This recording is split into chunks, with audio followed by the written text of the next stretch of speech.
همچنان که قبلا عرض کردم از روزی که محمد ابن عبدالله علیه السلام سر بلند کرد، وسیله دشمنانش، بزرگترین ابزار دشمنانش دروغ و تزویر و نیرنگ و شایعه بوده و امروز همه اینها که به وسیله دشمنان اسلام تکرار میشه در تشیع و رافضیگری مذهب شده، با احترام شیعیان.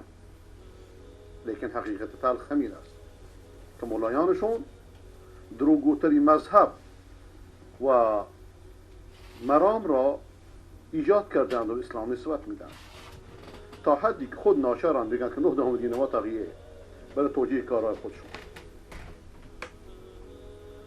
یکی از این دروغ ها که به امام رضا علیه السلام نسبت میدن و شب و روز هم میخوننش، که در مراجعه 12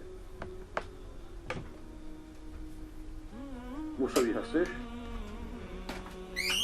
میگن انطره از علی رضا نقل میکنه که پیامبر خدا صلی الله علیه و سلم فرموده علی رضا کجاست و پیغمبر کجاست. راوی باید واسطه داشته باشه، لیکن پیش اینا مهم نیست که یا علی انت قسیم الجنة و النار، ای علی تو تقسیم کننده بهشت و دوزخی. یعنی بهشت و دوزخ خدا رو هم دزدیدند و به علی دادن. این که خمس مردم برای خود به دوزند کافی نیست، این را بدین خاطر علی را خدا کردن. بعد که روایت نقل میکنه موسوی، نمیگه که کی روایتش کرده، در کدوم کتاب وجود داره،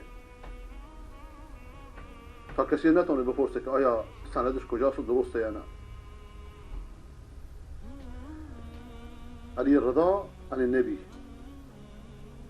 علی رضا زمان هارون رشیده، پیغمبر رو دیده، چطوری نقل میکنه؟ در عالم هپرود. شیعه یک عالم هپرود ساخته، مثل صوفی. علی ابن موسی ابن جعفر ابن محمد ابن علی ابن حسین ابن علی ابن ابی طالب، چند پشته، از بزرگان طبقه دهمه رضی الله تعالی عنه. در سال 203 هجری فوت کرد، هنوز 50 ساله نشده بود. همچنان که در کتب اهل سنت از جمله تهذیب و تقریب ترجمهش هست. یعنی